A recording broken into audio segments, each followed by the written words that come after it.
The town of Blue Hollow sat quiet on the edge of the Mississippi River, an old, southern place that hadn't changed much since the 70s. Its people knew each other, or at least thought they did. And when Claire Maddox, the 17-year-old daughter of the town's most respected lawyer, vanished on a warm June evening in 2023, everything changed. Her mother, Evelyn Maddox, had spent the last 2 years fighting a storm.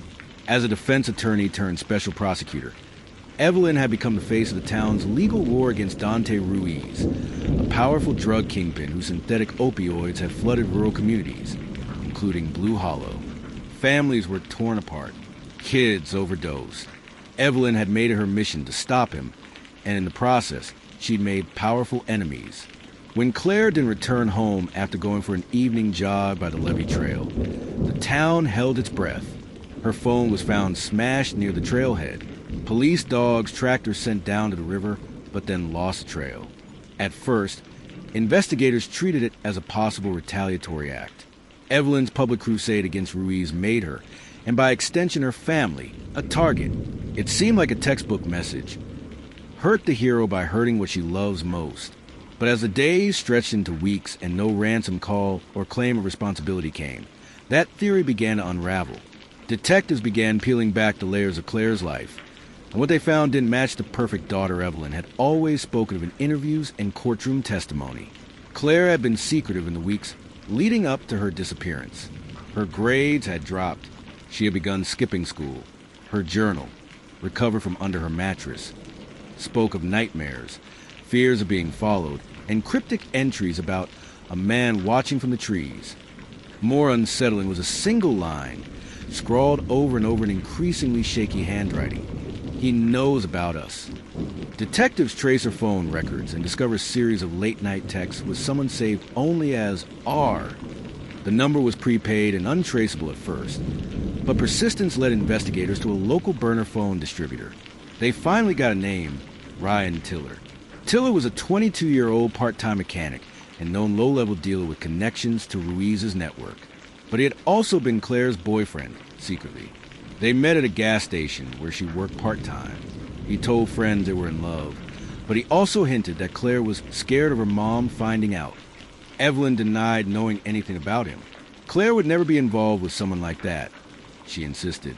But the evidence said otherwise. Ryan was brought in for questioning.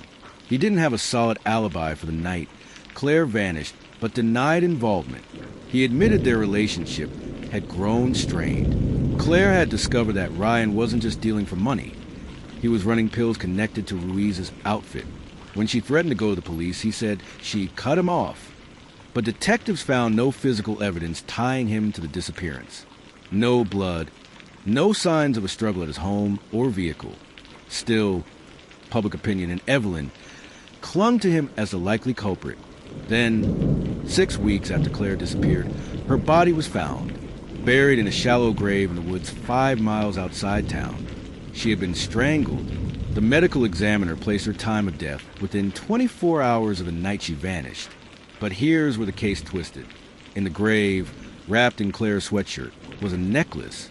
Not Claire's, but one belonging to Lena Harrell, Evelyn's legal assistant and close friend of 15 years. DNA from a necklace and a single strand of hair matched Lena. Confronted with the evidence, Lena cracked. Lena confessed. But the story she told stunned everyone, including Evelyn. It had nothing to do with Dante Ruiz. Lena had been having a secret affair with Evelyn's husband, Mark Maddox. It had gone on for nearly 2 years. Claire found out accidentally when she came home early one afternoon and overheard a phone call. She confronted Lena, not out of anger, but betrayal. Claire had looked up to her like family. Lena begged her not to tell Evelyn. Claire, torn between loyalty and truth, left the house that day in tears. According to Lena, Claire agreed to meet her again a week later to talk, but the conversation spiraled. Claire threatened to tell her mother everything. Lena panicked. She said she only meant to scare her, but when she grabbed Claire, things escalated. One shove, one choke, one moment of fury. Then silence. Lena buried the body in the woods. Threw away the burner phone Ryan had given Claire to hide their texts and try to frame him subtly by planting suspicion.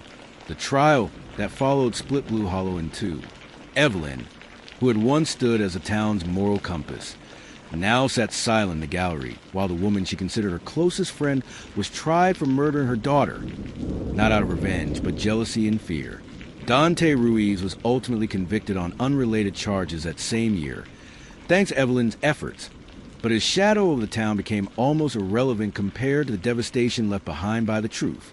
Evelyn resigned from her post shortly after. Her marriage dissolved.